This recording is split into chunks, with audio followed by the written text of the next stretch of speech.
गजाननं भूतागणाधिसेवितं कपित्थजम्बूफलचारुभक्षणम् उमाश्रुतं शोकविनाशकारकं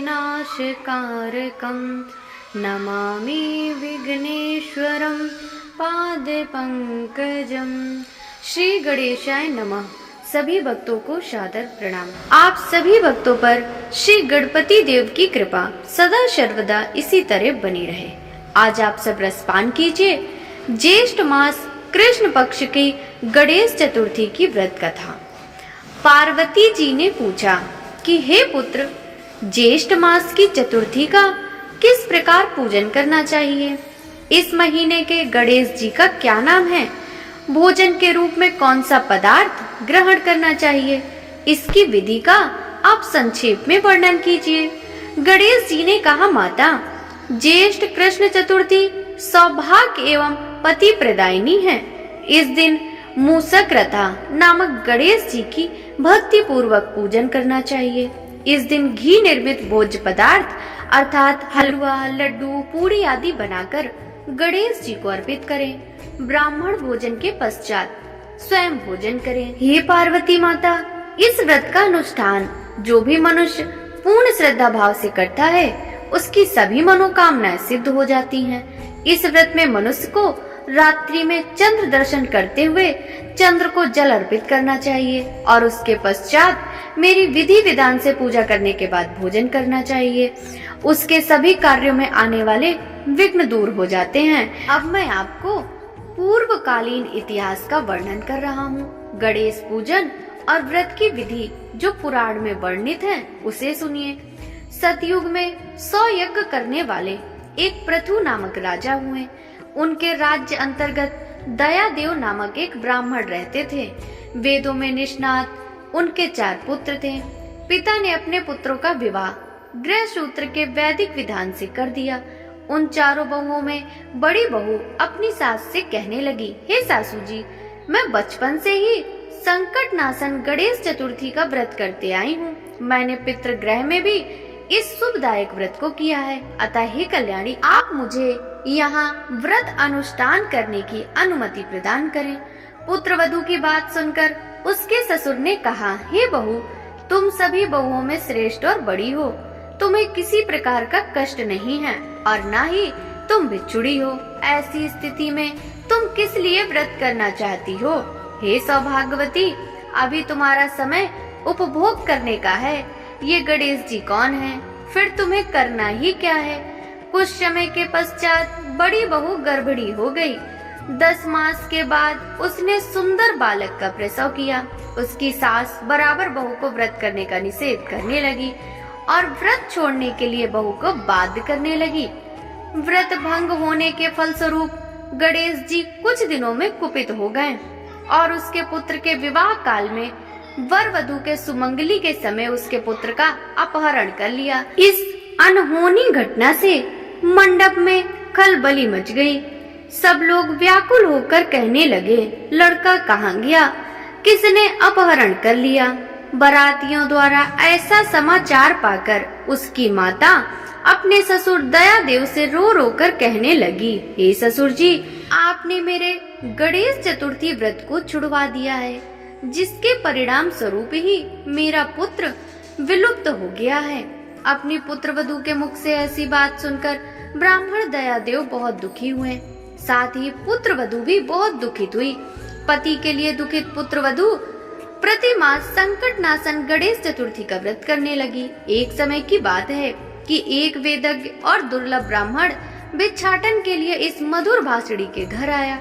ब्राह्मण ने कहा कि बेटी, मुझे भिक्षा स्वरूप इतना भोजन दो कि मेरी क्षुधा शांत हो जाए। उस ब्राह्मण की बात सुनकर उस धर्मपरायण कन्या ने उस ब्राह्मण का विधिवत पूजन किया।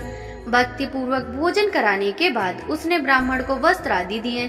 कन्या की सेवा से संतुष्ट होकर ब्राह्मण कहने लगा, हे कल्याणी, हम तुम पर प्रसन्न हैं। तुम अपनी इच्छा के अनुकूल मुझसे वरदान प्राप्त कर लो। मैं ब्राह्मण वेशधारी गणेश हूँ और तुम्हारी प्रीति के कारण आया हूँ। ब्राह्मण की बात सुनकर कन्या हाथ जोड़कर निवेदन करने लगी, हे विघ्नेश्वर, यदि आप प्रसन्न हैं तो मुझे मेरे पति के दर्शन करा दीजिए। कन्या की बात सुनकर गणेश जी ने उनसे कहा कि हे सुंदर विचार वाली, जो तुम चाहती हो वही होगा, तुम्हारा पति शीघ्र ही आवेगा। कन्या को इस प्रकार का वरदान देकर गणेश जी वहीं अंतर्निहित हो गए। उसी समय की बात है कि सोम शर्मा नामक ब्राह्मण एक वन में से उस द्विज बालक को नगर में ले आए। अपने पौत्र को देखकर दयादेव नामक ब्राह्मण बहुत प्रसन्न हुए। बालक की माता के हर्ष की तो कोई सीमा ही नहीं रही। साथ ही संपूर्ण नगरवासी भी बहुत प्रसन्न हुए। बालक की माता ने पुत्र को छाती से लगा लिया और कहने लगी कि गणेश जी के प्रसाद से ही मैंने खोए हुए पुत्र को प्राप्त किया है। उसे नए वस्त्राभूषण से अलंकृत किया। दयादेव तो बारंबार सोम शर्मा को प्रणाम कर कर कहने लगे, हे द्विजराज, आपकी कृपा से मैंने खोए हुए पुत्र को प्राप्त किया है। खोया हुआ बालक घर में आ गया। सोम शर्मा को सुस्वादु भोजन कराकर धोती दुपट्टा से विभूषित करके गोदान किया। फिर से मंडप का निर्माण करके विधि पूर्वक वैवाहिक कार्य संपन्न किया। इससे सभी पुरवासी प्रसन्न हुए। वह भाग्यशालिनी कन्या अपने पति को पाकर धन्य हो उठी। ज्येष्ठ मास के कृष्ण पक्ष की चतुर्थी मनुष्यों के मनोरथ को पूर्ण करती है। इस दिन नर नारियों को एक दंत गणेश की पूजा करनी चाहिए। हे देवी, पूर्ण कथित रीति से भक्ति पूर्वक जो व्यक्ति इस व्रत एवं पूजन को करेंगे, उनकी संपूर्ण इच्छाएं पूरी होंगी। श्री कृष्ण जी कहते हैं, हे राजन युधिष्ठिर, भगवान गणेश जी के व्रत का ऐसा ही महात्म्य है। हे महाराज, अपने शत्रुओं के विनाशार्थ आप भी इस व्रत को अवश्य करिए। प्रेम से बोलिए श्री गणपति महाराज की जय। अब सुनिए चौथ माता की कथा। एक नगर में एक बूढ़ी माँ रहती थी। वह अपने बेटे की सलामती के लिए 12 महीनों की चौथ का व्रत करती थी।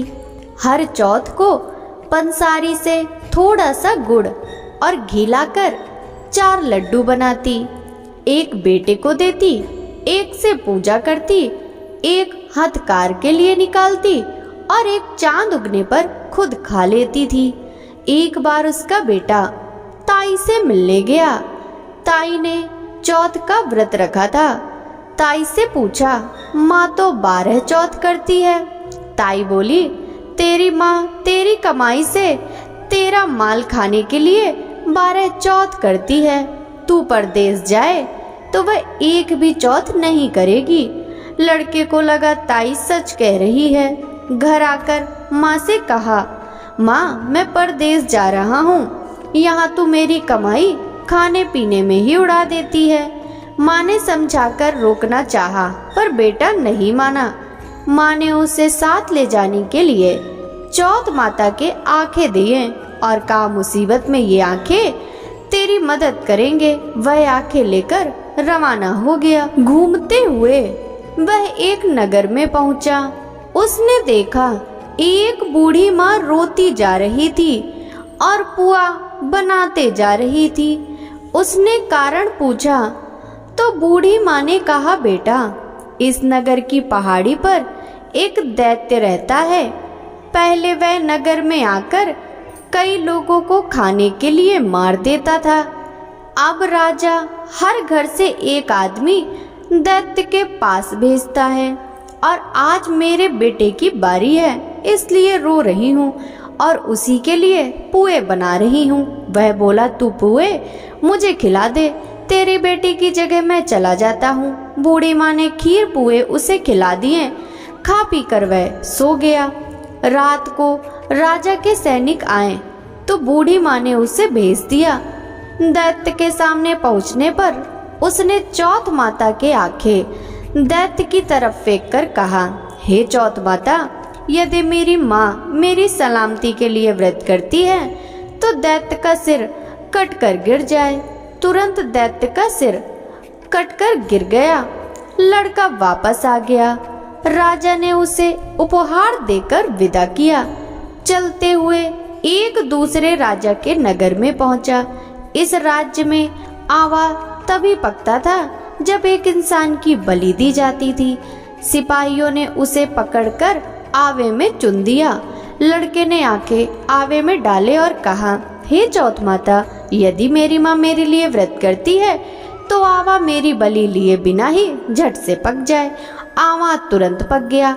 आवे में से मिट्टी की जगह सोने चांदी के बर्तन निकले। अंदर से लड़का बोला, बर्तन धीरे धीरे निकलना, मुझे कहीं लग ना जाए।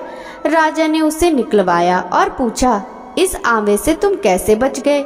लड़के ने बताया कि उसकी माँ चौथ माता का व्रत करती है, व्रत के कारण ही वह बच पाया। राजा को विश्वास नहीं हुआ। उसने एक चांदी की सुराही मंगवाई और कहा कि सुराही की नली से निकल कर दिखाओ, तभी मुझे विश्वास होगा। लड़के ने चौथ माता को याद करके आंखें सुराही में डालें और कहा, मैं भंवरा बनूं, सुराही से निकलूं। लड़का भंवरा बनकर सुराही से निकल गया। राजा ने खुश होकर राजकुमार की शादी उसके साथ करवाई और सभी लोगों को चौथ माता का व्रत करने को कहा। उसे माँ की याद आई। उसने राजा के पास जाकर खुद के नगर को जाने की इच्छा जाहिर की। राजा ने रथ, घोड़ा, हाथी और खूब सारा दान दहेज देकर उन्हें विदा किया। चौथ के दिन अपने नगर पहुंचा। वह अकेला पंसारी के यहाँ माँ का इंतजार करने लगा। सोचा चौथ है तो माँ यहाँ जरूर आएगी। थोड़ी देर बाद लकड़ी टेकते हुए माँ आती दिखी। उसकी माँ की आंखों में जाले आने के कारण दिखना कम हो गया था। लड़के ने जानबूझकर अपना पैर लकड़ी में लगा दिया। कहने लगा, बल रे पूत, काटी मेरे पैर के लगा दी। माँ ने उसे नहीं पहचाना। कहने लगी, भैया चाहे मुझे कितनी गाली निकालो पर मेरे बेटे को कुछ मत कहना। बेटा माँ के चरणों पे गिर पड़ा। कहा, माँ मैं तेरा ही बेटा हूँ, मुझे माफ कर दो। माँ ने उसे गले लगा लिया। नगर के लोगों ने विश्वास नहीं किया कि वह उसी का बेटा है। बूढ़ी माँ ने चौथ माता को याद करके कहा, हे चौथ माता, यदि मैं अपने बेटे के लिए व्रत करती हूँ तो मेरे स्तन से दूध भर जाए और उसकी धार मेरे बेटे के मुंह में गिरे। माँ के स्तनों से दूध की धार निकलकर बेटे के मुंह में गिरने लगी। लोग चौथ माता की जय जयकार करने लगे। उस नगर के सभी लोग चौथ माता का व्रत करने लगे। हे चौथ माता, जैसे बूढ़ी माँ और उसके बेटे की सहायता की, वैसे हमारी भी सहायता करना। कहानी कहने, सुनने और हुंकारा भरने वालों पर कृपा करना। प्रेम से बोलो चौथ माता की जय। ओम जय चौथ माता मैया, जय चौथ माता। जो कोई तुमको ध्यावत पार उतर जाता। ओम जय चौथ माता, हम सब की माता हो तुम हो रुद्राणी। तुमरे यश को गावे हम सारे प्राणी। ओम जय चौथ माता। प्रत्येक बदी चतुर्थी को जो मनुष्य व्रत करे, प्रगति होए निरंतर, दुख जा दूर परे। ओम जय चौथ माता। रहे प्रसन्न हमेशा ऐसे नर नारी, गणपति बने कृपालु, विघ्न टरे भारी। ओम जय चौथ माता। चौथ माता की आरती जो नारी नित्य गावे, कहत भक्त असरानी, मन वांछित फल पावे। ओम जय चौथ माता मैया, जय चौथ माता। प्रेम से बोलिए चौथ माता की जय।